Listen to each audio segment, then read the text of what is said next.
Every Wednesday, my family gets together and we read the book of Revelation. And when we finish it, we start right back over and we read it again. And somebody else in the family will teach it. And right now, my son is teaching it. And every week that we do this, I think about you guys and how if you only knew the times, if you only understood, you would take seriously the message that I speak to you.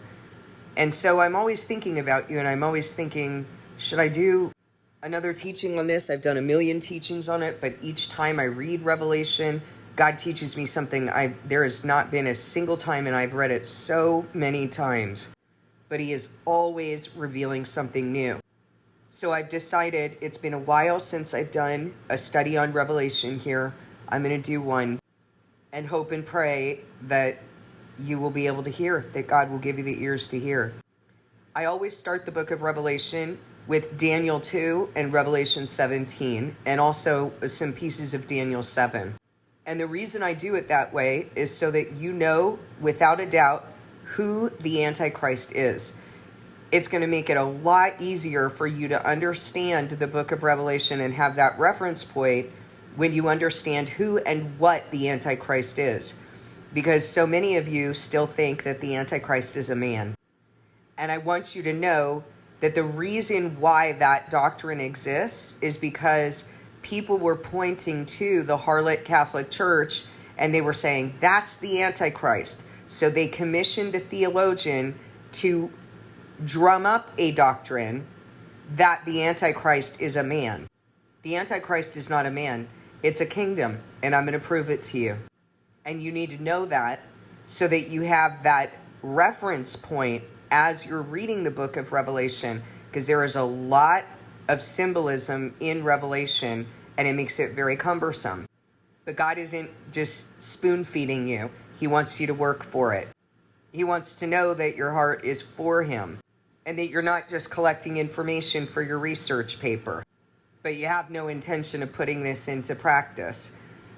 I would strongly recommend that you keep a key that helps you of words and concepts in the book of Revelation so that you can understand what God is talking about, because he's going to keep going back to those symbols that he has established. Now, here's another thing that you need to understand.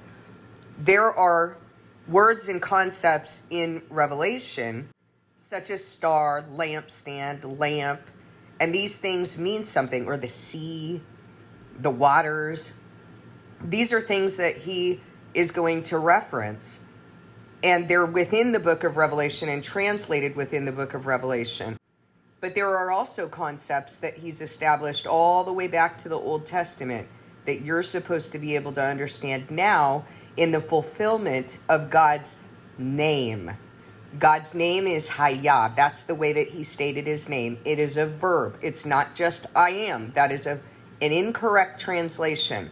He was, he is, and he is to come. He is being revealed. That's his name. He stated it as a verb for a reason. It is not a proper noun. God's name is what he's doing. And so you've been told that whatever you pray in his name, you will receive.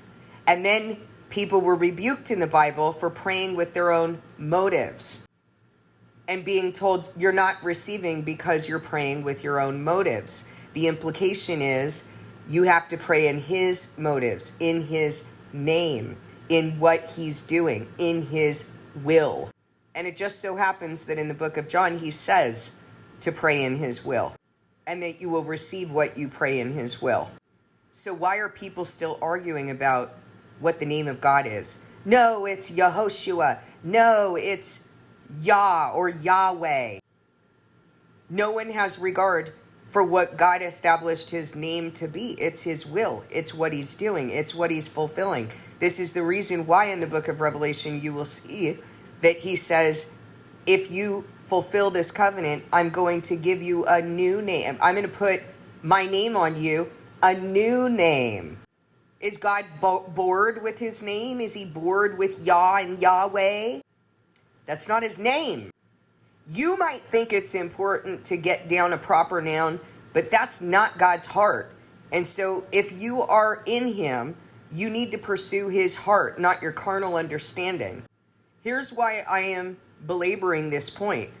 Because revelation is the fulfillment of his name, of what he's been doing. You're going to see in Revelation that he references his name multiple times. I'm the beginning and the end. I'm the Alpha and the Omega. I was, I am to come. This is the fulfillment of this name.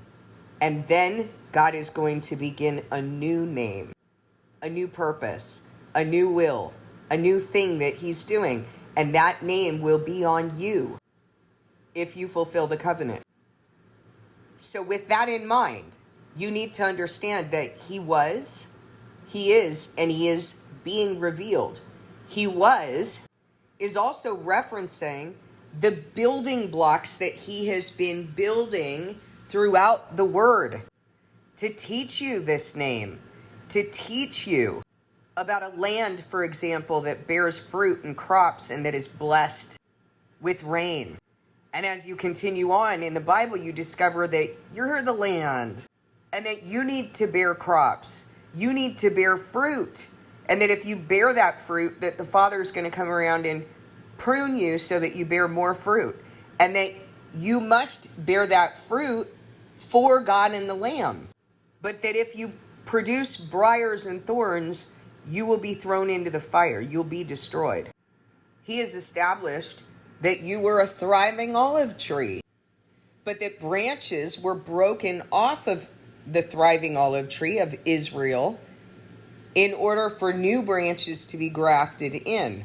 He has established that you are like grass. All people are like grass, and all their faithfulness is like the flowers of the field.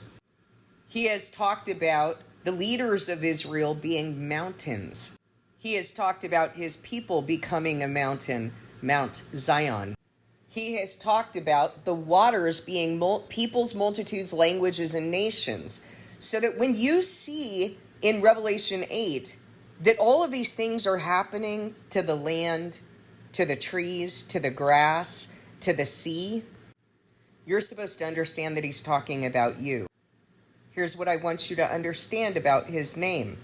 He's been teaching you since the Old Testament. And so many of you think you just camp out in the Gospels and pick and choose what you want to believe in the Gospels. You don't read Revelation because you think that you're exempt from it. Oh, these things won't happen to me. All I got to do is this, and this. Well, since when has God given you a word that he doesn't want you to understand? You can't understand the New Testament if you don't understand the Old. And you can't understand God if you only want to relate with a piece of him. So you will never understand Revelation if you don't look at the Bible as a whole and you don't look at what God has been teaching his people since day one. Don't act like day one doesn't apply to you.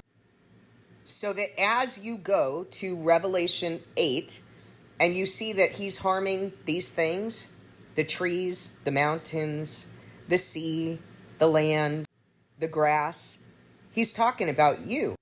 He's talking about people. He is shaving down those who were called into a chosen remnant. And in Ezekiel 9, you see that he's doing the same thing, but he's using different language. He says, go throughout Jerusalem and slaughter all who do not have this mark on their foreheads. Don't misunderstand. We're not talking about the mark of the beast. He tells the man with the writing kit at his side to put a mark on all the foreheads of those who grieve and lament the detestable things that are done in Jerusalem. So we understand that he's putting a mark on the servants of God, those who are grieved about wickedness. And then he says to the 6 men, 6 angels with a deadly weapon in their hand, go throughout Jerusalem and kill, without showing mercy or compassion, all those who do not have the mark on their forehead. So we know, based on what we read in Revelation 8 and Ezekiel 9, what God is actually doing. He's not mad at the trees. He's not mad at the grass or the dirt and the rocks. He's angry with those who've been called who are lying. And from the very beginning of Revelation, you're going to see that he warns in Revelation 2 and 3. He warns and says, look, I see that you've been doing this, this, and this, but you're not finished.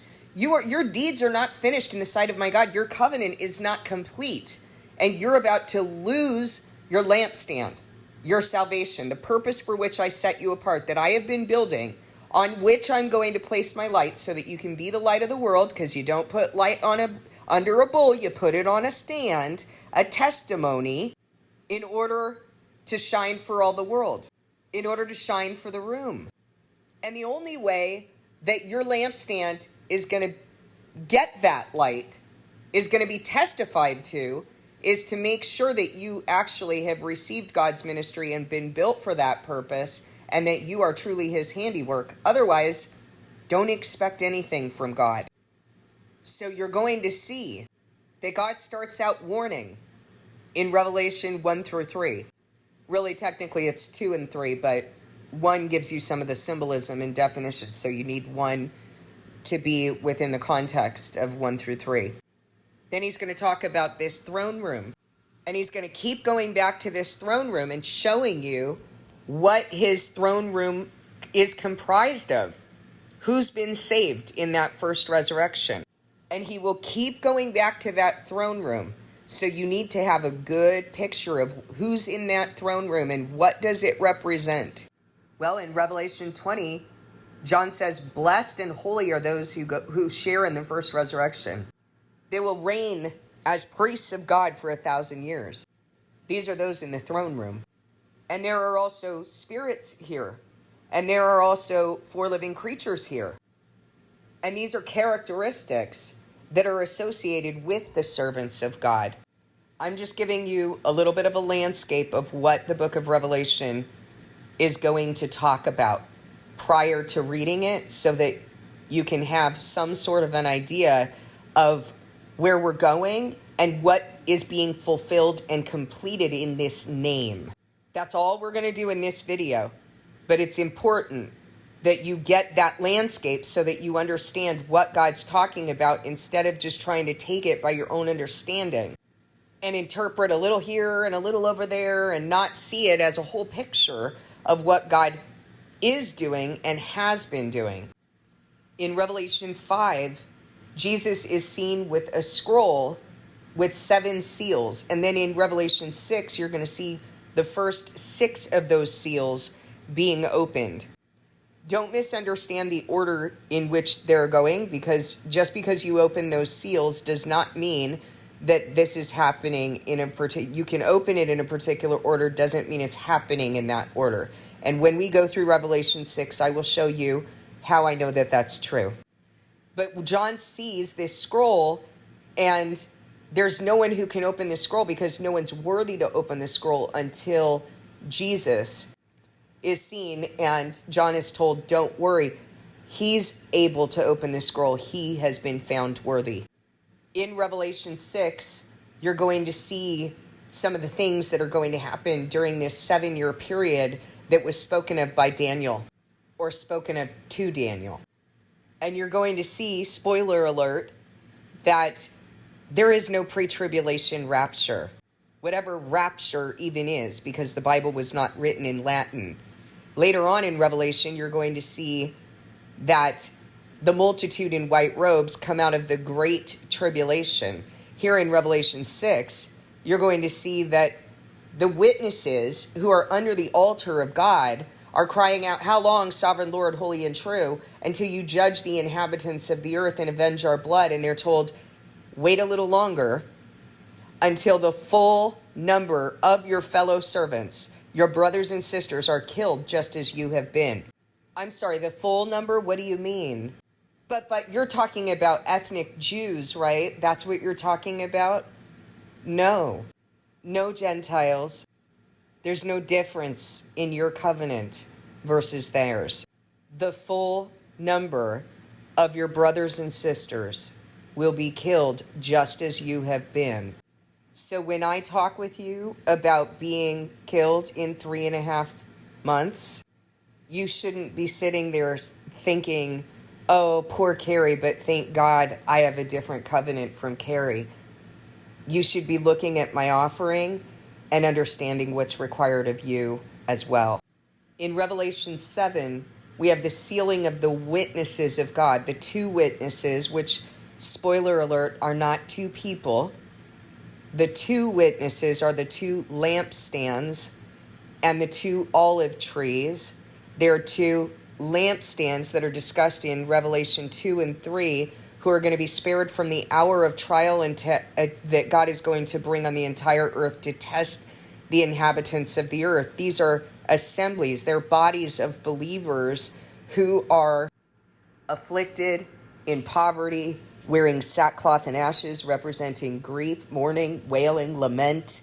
And their purpose is to share their testimony of the covenant. What's your testimony of the covenant? Oh, the covenant says this, this, and this. No, I'm living the covenant. This is why. This is how. This is what it looks like.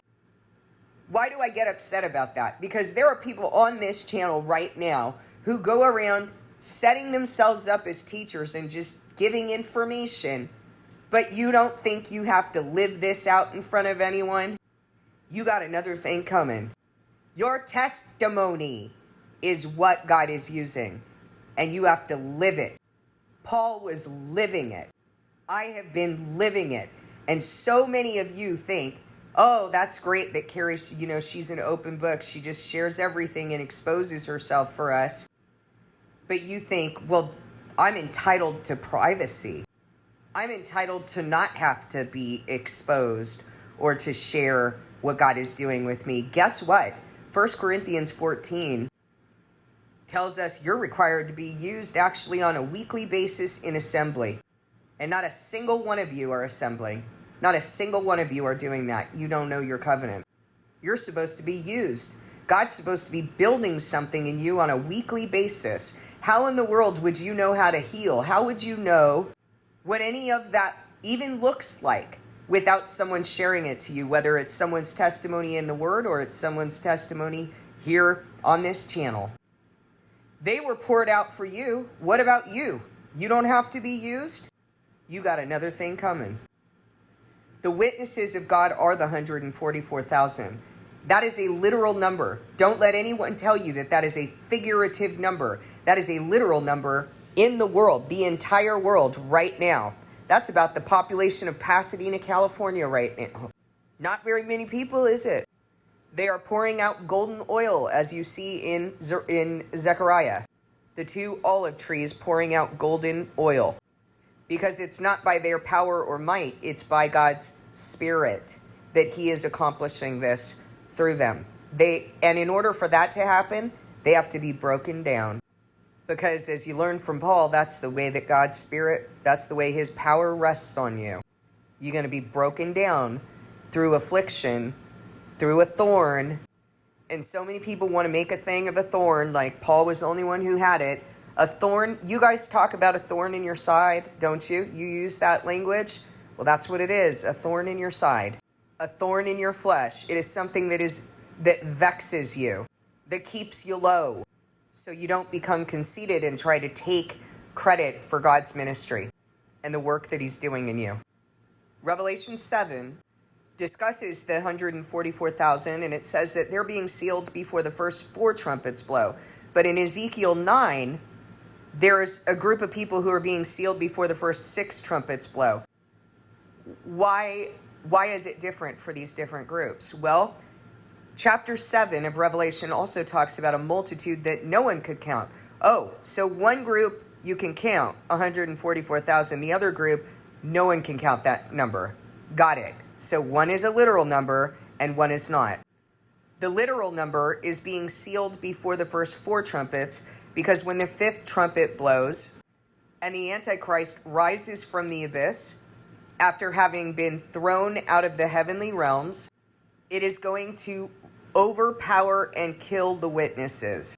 And in Revelation 3, when talking with the church in Philadelphia, God says He's going to spare the witnesses, the 2 lampstands, from the hour of trial that He's going to bring on the entire world to test the inhabitants of the earth.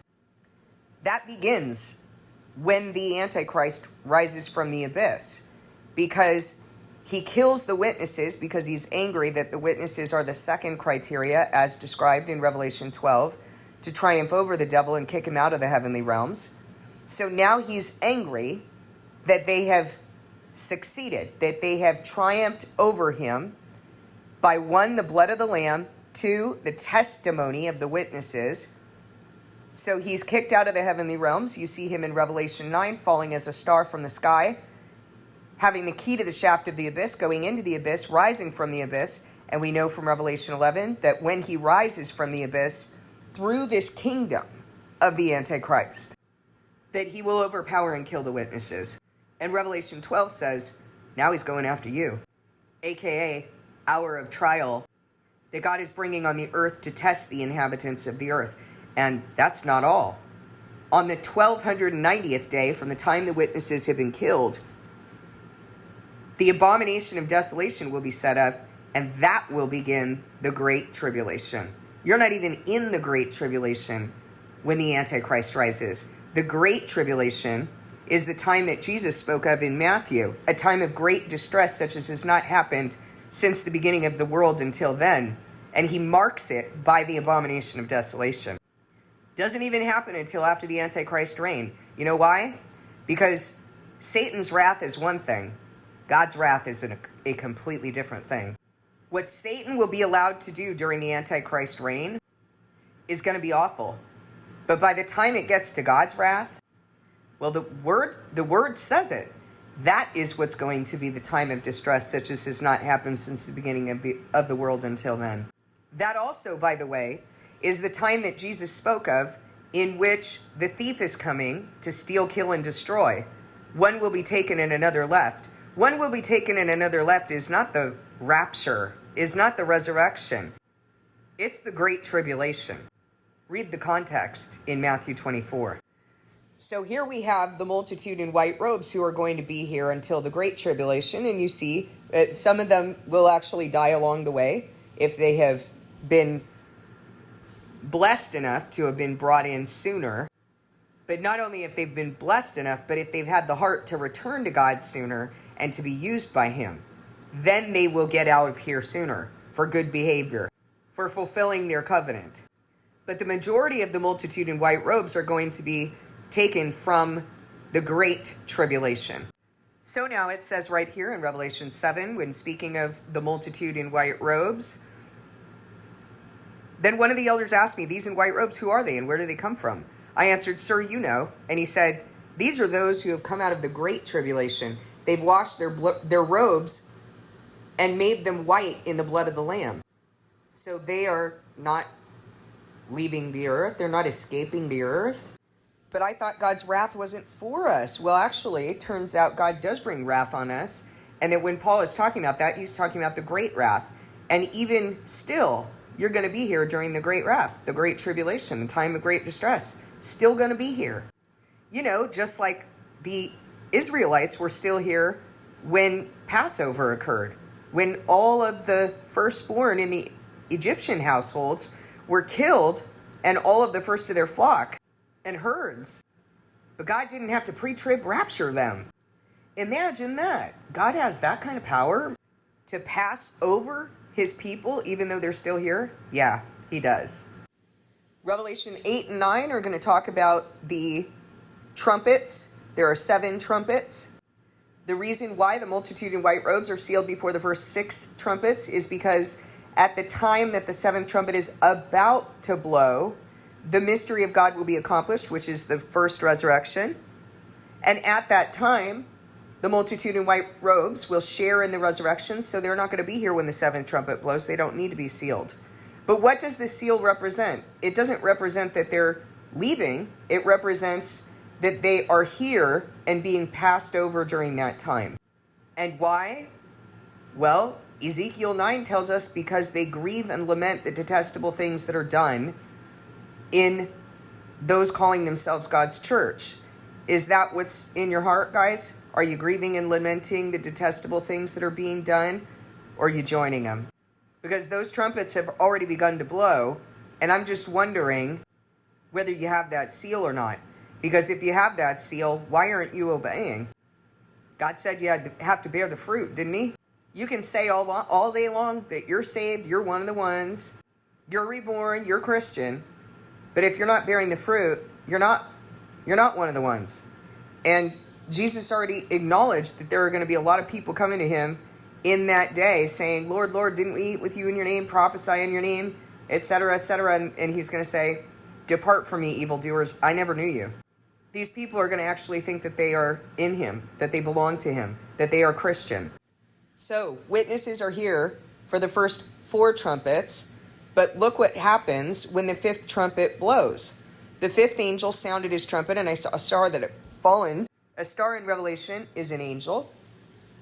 I saw a star, an angel, that had fallen from the sky to the earth. The star was given the key to the shaft of the abyss. When it opened the abyss, smoke rose from it, like the smoke from a gigantic furnace. The sun and sky were darkened by the smoke from the abyss. So he's rising from the abyss. That's the language of Revelation 11. When he rises from the abyss, he's going to overpower and kill the witnesses. And the first thing he does is actually turn on his own people. He's going to go after, so this is the image of the beast that is actually going after the rest of the Antichrist kingdom. What's the image of the beast? What have I been telling you? Counterfeit Israel. You'll see it. I won't be here. The image of the beast is actually going to turn on those who worship it and will attack it. Those who don't have the seal of God. This also begins the first of the 3 woes. Before I go on to chapter 10, I want to explain to you that Revelation is going to jump around a bit in terms of timing. So you have to have some markers. You have to be familiar with the word in order to understand the markers that God is using in terms of timeline. I told you that there are 7 scrolls, but in Revelation 6, it only talked about 6 scrolls. Now it's talking about the 7th scroll, and that 7th scroll is describing the witnesses and what the witnesses are doing while they're here. And so it uses similar language to Ezekiel 3, when Ezekiel is called to be a watchman, and he eats the scroll, and the scroll and the words of God are sweet in his mouth, but he goes in the anger and bitterness of his spirit to go and speak to an obstinate people who claim to be Israel. And God says, you have to say the things that I tell you to say, whether they listen or they fail to listen. They're an obstinate people. They're not going to listen to you because they don't listen to me.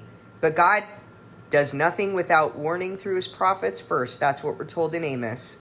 Now, if you read this as though everything is going in order, you're going to think that the witnesses come at the very end. Why would God warn you at the very end, here's what I'm going to do? He warns you before and gives you an opportunity to return. That's what I've been doing with you. But the word is going to be fulfilled, and the word says, I tried to cleanse you, but you wouldn't be clean. Therefore you will not be clean again until my wrath against you has subsided. So he already knew you weren't going to return. He already knew that you would not return until he brought his wrath on you.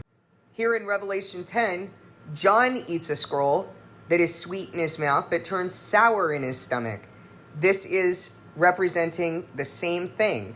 So a while ago, not that long ago, someone emailed me about the similarities between what I'm doing and what they were reading in Ezekiel, what Ezekiel is doing.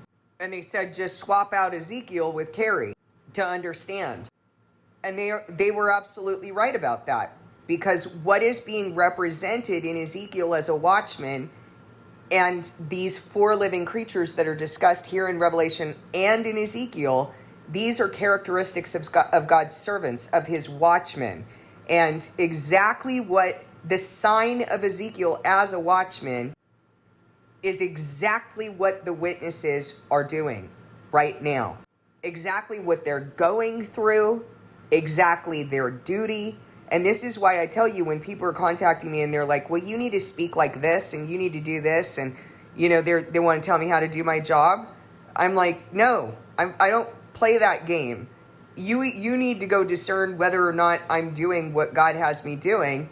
And then you need to shut your mouth and receive it. And know that when God anoints his servant to do something, he's the one who teaches them the way that they need to speak. No one has ever liked the way the prophets spoke or the message of the prophets. No one has the right to tell me how to do the job that isn't even my job. I can't even claim it as my job, but is the job that God has me doing for him, in him, by him. If you don't like it, Zechariah says, not by power or might, but by my spirit.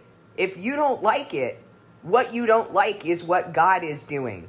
And that's something you need to go take up with him.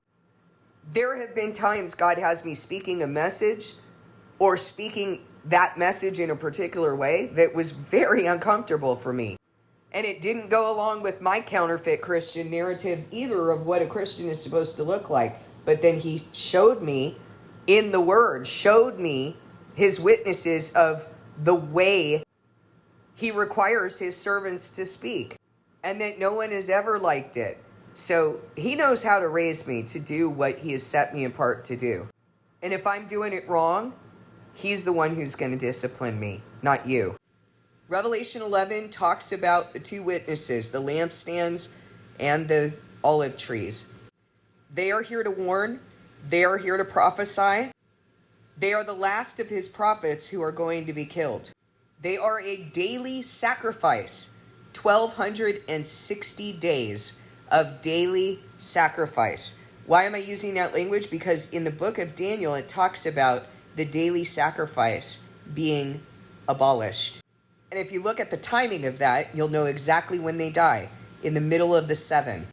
And in the middle of the 7 is when the Antichrist rises, just in time for that 5th trumpet.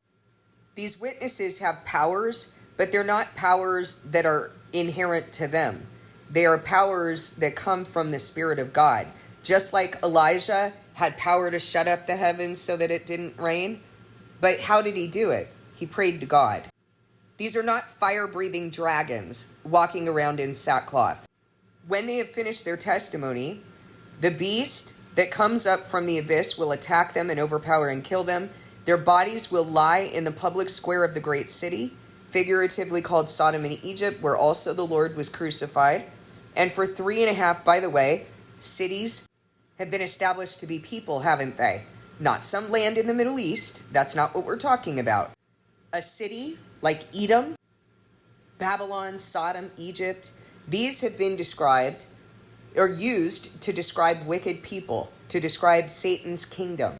Just as Jerusalem, Zion, and Israel have been used to describe God's people, his kingdom. Our Lord was crucified in that city, in that people, in that kingdom. And then it says, for 3.5 days, some from every people, tribe, language, and nation will gaze on their bodies and refuse them burial. This is a day-to-year prophecy. They're going to rise in the same resurrection as everybody else, 3.5 years later. Here it will also discuss the second woe, that after they rise in that same resurrection, that there's going to be a severe earthquake, 1/10 of the city will collapse, 7,000 people are killed in the earthquake, and the survivors are terrified and give glory to the God of heaven. Then the 7th trumpet blows. Why does the 7th trumpet blow? Because this is after the resurrection. And what happens at the 7th trumpet? Well, the kingdom of the world becomes the kingdom of our Lord and our Messiah, and he will reign forever and ever. And now the bowls of wrath are being poured out.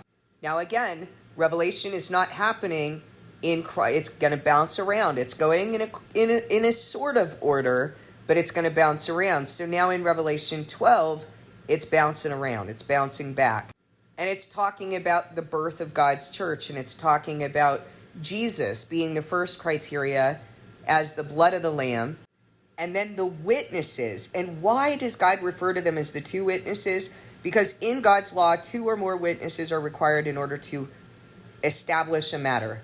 And so they are called the two witnesses, even though they're not two people. So now you see, in Revelation 12:11, they triumphed over him by, number 1, the blood of the Lamb, and 2, by the word of their testimony.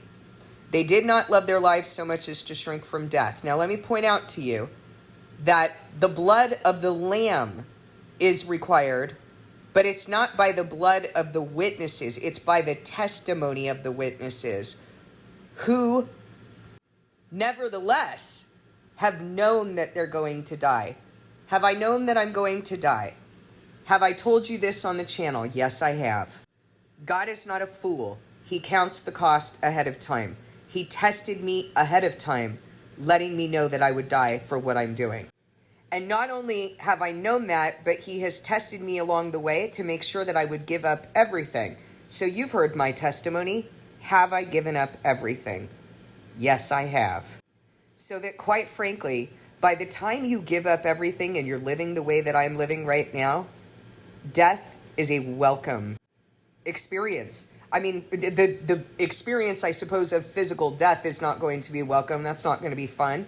But getting out of here, like, I don't want to be here anymore. My family isn't looking at me and they're like, oh, but we really want you to stay. They're like, we're going to be so happy for you. This is miserable. But see, God has to bring me to a place of not loving my life here, of not being attached to my life here. He has to test all of this out of me to make sure that what he tested in me from the beginning continues to be refined out of me, purified out of me, so that I become this pure gold and I'm able to stand at the end. Now, what this chapter says is that he's lost his place in heaven. He's angry about it. And so heaven is rejoicing because the witnesses have fulfilled. God has made them victorious. But woe to the earth and the sea because the devil's gone down to you. He's angry because he knows his time is short. This is the rising of the Antichrist. So we know when the rising of the Antichrist comes. So we should also know when the witnesses are killed. We should also know the time of which God is sparing the witnesses from the hour of trial that he's going to bring on the entire world to test the inhabitants of the earth. Do you see how all of the pieces are coming together? So when he is cast out of the heavenly realms, he's lost his place.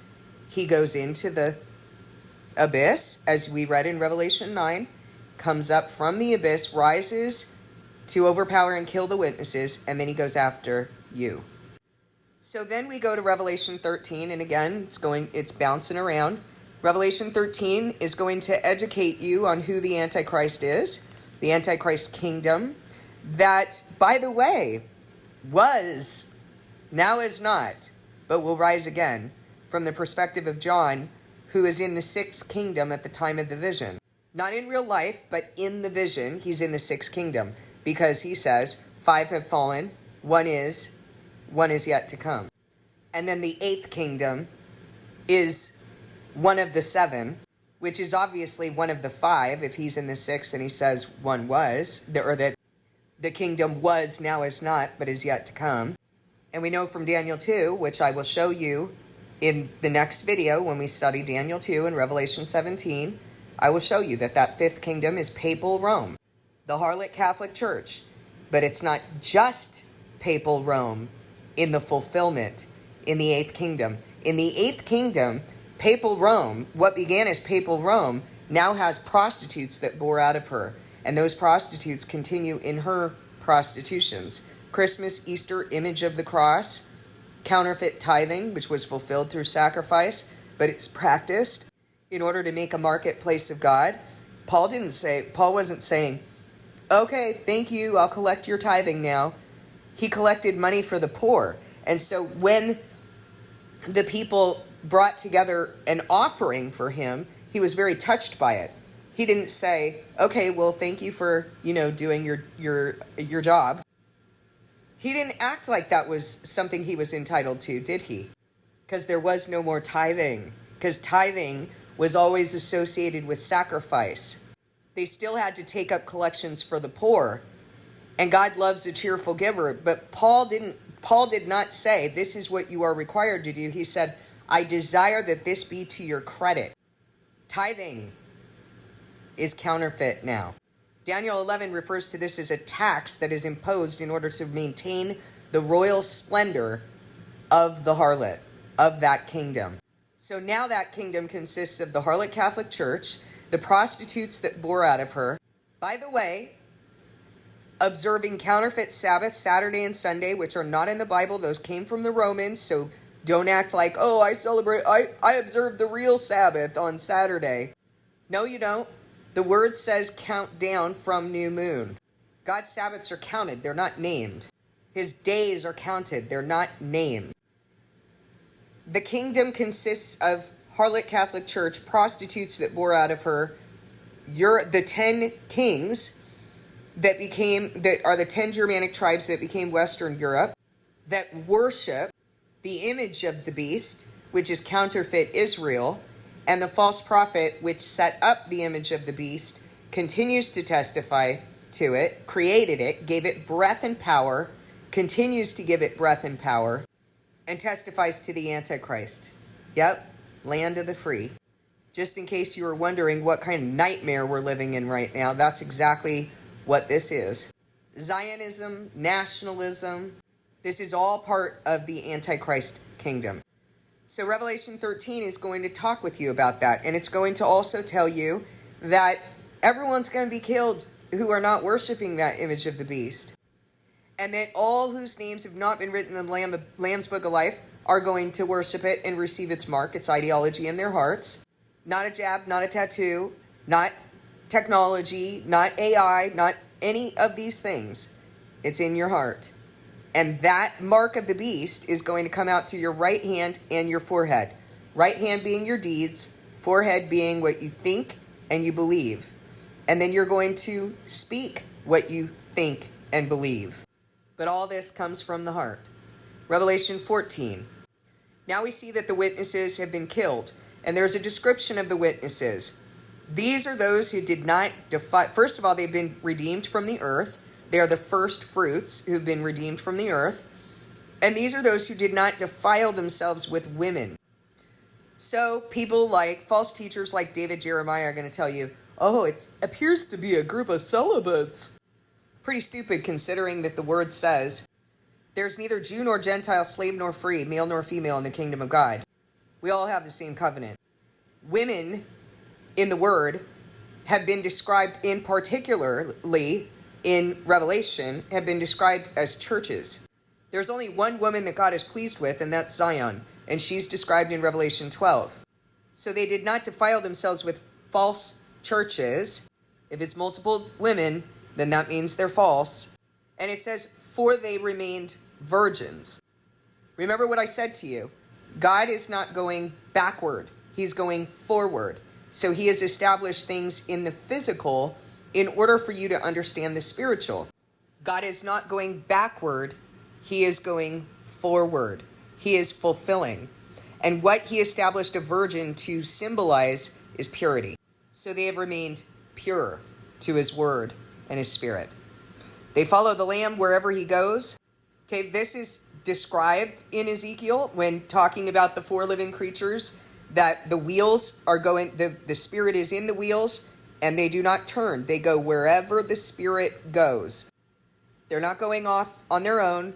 They're not making up their own ministries. They're not doing any of that. They go where the spirit goes. They were purchased from among mankind and offered as first fruits to God and the Lamb. No lie was found in their mouths. They are blameless. So of this period of time, they are the first to die in Christ. What is the period of time? 7-year period plus the 45 days, the 1290th day to the 1335th day. So we see that the witnesses have died. And from this point on, there are 3 angels flying in the air. And they're saying, fear God, give him glory because the hour of his judgment has come. Worship him who made the heavens, the earth, the sea, and the springs of water. One is saying, fallen, fallen is Babylon the Great, which made all the nations drink the maddening wine of her adulteries. Again, these angels are not going in order of what's happening. They're going in order of how they're saying it, but that they're not speaking the order of how this is going to happen. Babylon doesn't fall until after the resurrection, during the last bowl of wrath, the 7th bowl of wrath.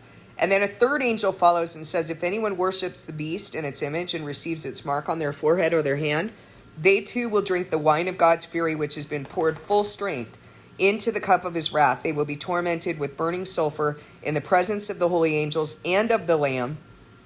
And the smoke of their torment will rise forever and ever. There will be no rest, day or night, for those who worship the beast and its image, or for anyone who receives the mark of its name. Now, let me, and it says, this calls for patient endurance on the part of God's people who keep his commands and remain faithful to Jesus. So now let me ask you something. John MacArthur says that you can be saved if you receive the mark of the beast. No worries. You can be saved. Is the word clear? Because you also need to know that John MacArthur, when confronted about this, he and all of his little cronies there at Grace Community Church came to his defense of what he said. So are they concerned about what the word says? Are they concerned about defending the truth? Or are they concerned about defending themselves?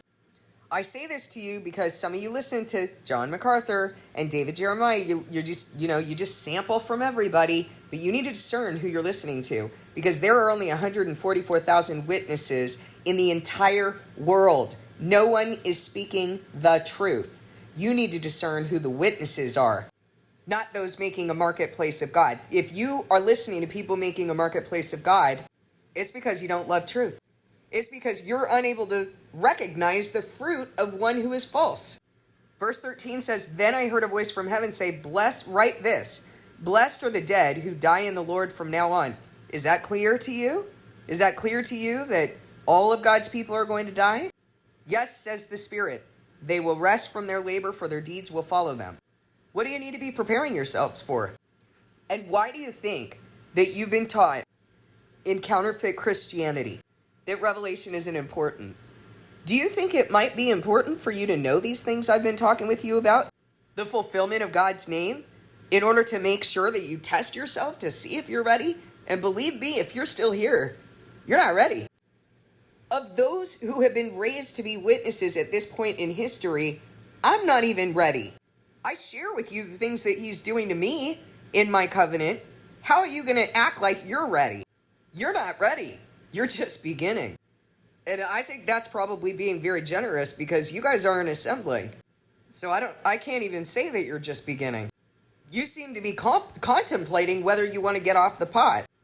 All right, then the earth is harvested, and those who are not going up in the resurrection are thrown into the winepress of God's wrath.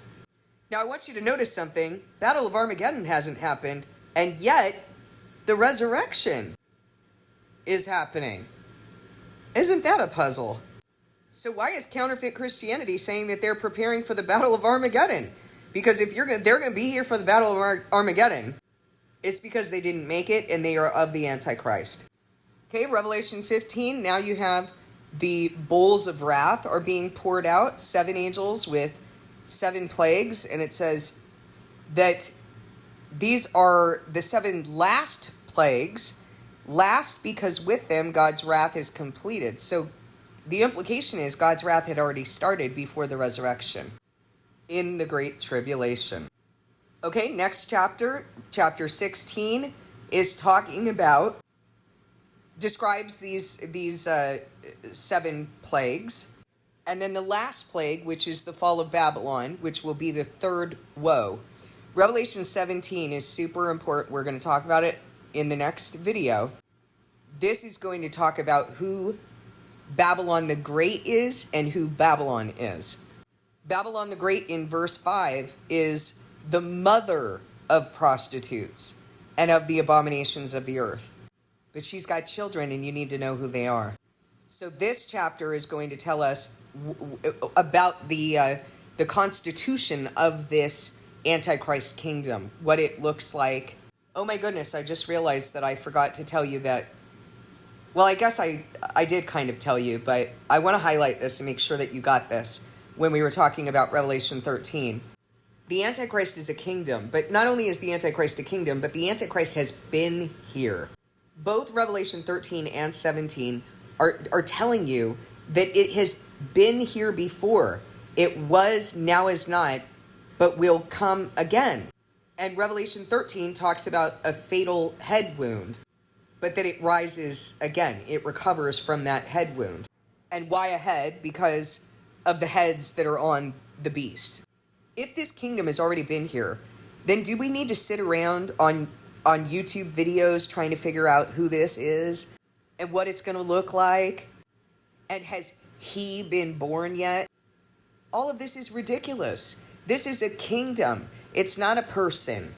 It's already been here. God, in his mercy and wisdom gave you this Antichrist kingdom, a glimpse of it already, so that you could understand in these days what it is and what it looks like and what's going to happen. But people chase after other doctrines. It's already been here. And in its fulfillment, it has prostitute daughters, Western Europe, the United States, false prophet, and the image of the Antichrist, of counterfeit Israel. It was, now is not, but is going to rise again. You want to know what you're looking at right now? You're looking at the rising.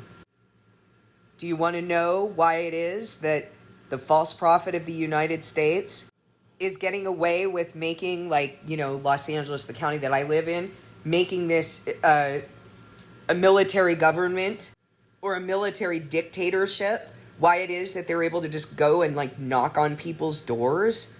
My daughter said that was happening in my town, the place I live, knocking on people's doors, asking them for their IDs, beating them down in the streets. They do the same thing in Israel to so-called self-hating Jews, right? Just beat them down in the middle of the road.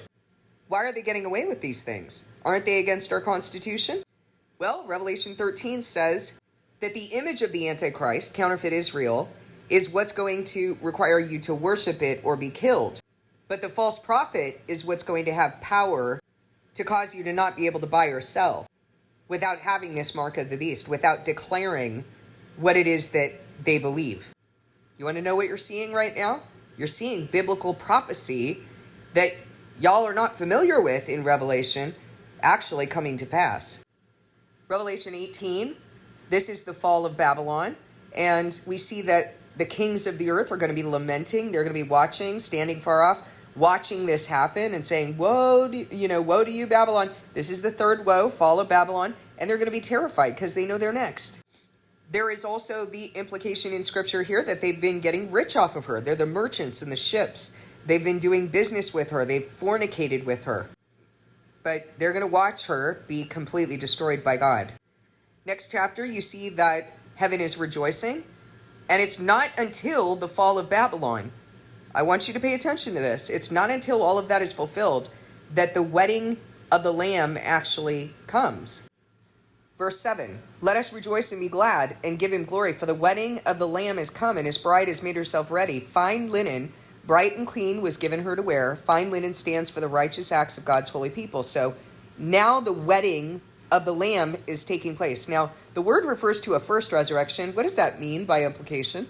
There's a second resurrection. And all resurrection means is that you're coming to life. That's all it means. Those who share in the first resurrection are those who are going up. That's the specific language of those who actually go up and meet Christ in the clouds and are gathered to him and become this bride of the Lamb. Now, when does this take place? After the fall of Babylon and before the second resurrection. So anyone who is saved only as one escaping the flames is not the bride of Christ. This is the bride of Christ. That's it. In Ezekiel 46, you see a clear distinction in the third temple. We are the third temple. Don't tell me that this is a temple that's going to be built in the Middle East, because you have no wisdom if that's what you think. In Ezekiel 46, there is a clear distinction between the sons of God who have an inheritance and those who are servants of God who are working out their consequences of their sin. And you're told in Ezekiel 44 that those who went far from God, when the Levites went astray, are going to bear the consequences of their sin. They're allowed to guard the work to be done in the temple, but they are not allowed to minister before the Lord. So this is a stratified kingdom, as most kingdoms are, or every kingdom I've ever heard of is. But remember that the word says the older is going to serve the younger. These are those who, like Esau, the older serving the younger, gave up his inheritance to gratify the flesh. Now, the next thing that happens is that Jesus comes back, and he comes back with his bride. And he fights with the sword coming out of his mouth all these people who have gathered for the Battle of Armageddon. So when does the Battle of Armageddon happen? Is it pre-resurrection or post-resurrection? It has to be post-resurrection if his bride is following behind him. So why are people training for Armageddon right now? Why are they stockpiling? And listen to how Jesus deals with things. He takes the Antichrist and the false prophet and throws them into the lake of burning sulfur. That would include the image of the beast as well. And it would also include all those who worshipped it, Babylon the Great, as well as the prostitutes who bore out of her, and Western Europe, or at least those in Western Europe who have taken the mark of the beast. They're immediately thrown into the lake of burning sulfur. They don't even come out of the lake of burning sulfur for judgment because they've already been judged. They received the mark of the beast. The rest of the dead, as you're going to see that John talks about in Revelation 20, the rest of the dead is describing all those during the resurrection. Everyone's going to rise. Everyone who has lived on this earth is going to rise. And they're going to either go to condemnation or they're going to go to eternal life. Those who lived prior to the fifth trumpet, who did not receive the mark of the beast, did not live through this period of time, they're going to rise as well. But they didn't receive the mark of the beast. And they're going to be given an opportunity to be saved only as one escaping the flames during the second resurrection. Or I should say after the second resurrection. So they'll come to life and they're going to live here for a period of time, and Satan's going to be unbound in order to test them. But they're going to go through judgment. They are actually going to be slain by the double-edged sword coming out of Christ's mouth. So that in Revelation 20, John says, I saw thrones on which were seated those who had been given authority to judge, and I saw the souls of those who'd been beheaded because of their testimony about Jesus and because of the word of God. Okay? This is what he's seeing going up in the first resurrection. Not your Aunt Bertha, who was like a good enough Christian. No, she wasn't. If she was, she would have been selected for this time. Those who have died in Christ, those are the ones going up in that first resurrection. They had not worshipped the beast or its image and had not received its mark on their foreheads or their hands. They came to life and reigned with Christ 1,000 years. The rest of the dead did not come to life until the 1,000 years were ended. This is the first resurrection. Blessed and holy are those who share in the first resurrection. So you see a different kind of language, okay?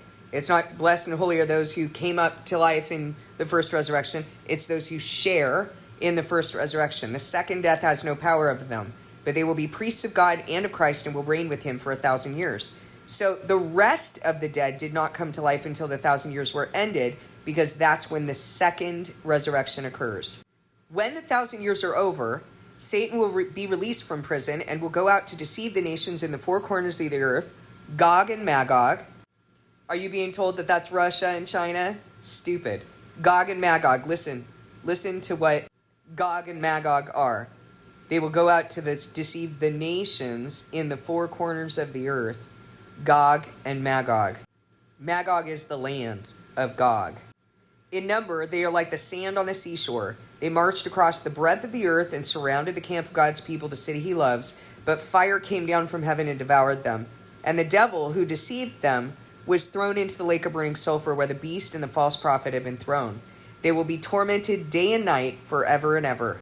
So, after the second resurrection, there's a period in which people are being given an opportunity, people who lived prior to the time we're living in right now, who are being given an opportunity to be saved only as one escaping the flames. This is why when God comes back, when Jesus comes back and he throws the false prophet and the Antichrist into the lake of burning sulfur, Satan is bound. He's not thrown into the lake of burning sulfur. Once he's thrown in there, there's no coming back. So why is he not destroyed? Because God's still using him in order to test the hearts of those who go up in the second resurrection. Then the judgment of the dead occurs. So after this has happened, then the judgment of the dead occurs. Then Satan is thrown into the lake of burning sulfur. And the judgment here that's happening is the judgment of those who went up in the second resurrection. In Revelation 21, it says, Then I saw a new heaven and a new earth. For the first heaven and the first earth had passed away, and there was no longer any sea, peoples, multitudes, languages, and nations. Why? Because there's only one nation. I saw the holy city, the new Jerusalem, coming down out of heaven from God, prepared as a bride, beautifully dressed for her husband. And I heard a loud voice from the throne saying, Look, God's dwelling place is now among the people, and he will dwell with them. They will be his people, and God himself will be with them and will be their God. He will wipe away every tear from their eyes. There will be no more death or mourning or crying or pain, for the old order of things has passed away. Then he goes on to say that name, to remind you of that name. It is done. I am the Alpha and the Omega, the beginning and the end. To the thirsty I will give water without cost from the spring of the water of life. Those who are victorious will inherit all this. So you think it might be important to know Revelation? Those who are victorious will inherit all this, and I will be their God and they will be my children. But the cowardly, the unbelieving, the vile, the murderers, the sexually immoral, those who practice magic arts, the idolaters, and all the liars, they will be consigned to the fiery lake of burning sulfur. This is the second death. And then it talks about there not being a temple in the city because the Lord God Almighty and the Lamb are the temple. Because a temple is not a temple without the presence of God. The presence of God makes the temple. The city does not need the sun or moon to shine on it, for the glory of God gives it light, and the Lamb is its lamp. God's going forward, not backward. The light gives you what? Understanding, enlightenment. This is the fulfillment of the name, and then a new name will be given. Please do not wickedly say, I'm going to listen to this video over and over and over, and then I'll have Revelation down, because you will not. I gave you a landscape so that I could demonstrate for you that God is doing something and fulfilling something. And this way you could have this in your heart, you could have this in your mind as we're going through each chapter of Revelation. You could understand what the beginning and the end even look like. I'm a little tired from doing this video. I don't know that I'm going to get to Revelation 17 and Daniel 2 and Daniel 7, that video, because that video is chock full. But I'm hoping and praying that you're going to commit yourself to doing this study with me, because the time is really short. And if you don't know the times, you're not going to do what you need to do. If you don't know the covenant, it's impossible that your deeds are going to be finished in the sight of your God, because I'm telling you right now, I know the covenant, and I don't even know how much further God is going to take me. I'm sitting here in my house, shut up like a prisoner. I don't know what he's going to do. I don't know when he's going to relent or how he's going to fulfill what he's doing right now. This is how I'm living right now. I hate it. My life is miserable. But I know that the word says that those who hate their lives will keep it for eternity, and those who love their lives here are going to lose their lives. So I'm not sitting here wondering if this is how things go. I know this is how things go. He testifies that this is how things go. How were early Christians living? Please go pray and ask if you should participate in that Revelation study. And if he says you should, take it seriously. Don't just act like, oh, I'll listen to this on my way to and from work. You can do that, but you should also listen to it again at home with a paper and a pencil or your computer or whatever device you choose, and be diligent about getting down the symbolism that God has used. This way you know that you're worth your salt, that you have it down, and that eventually you're going to be able to teach it to others. Please discern this message with God.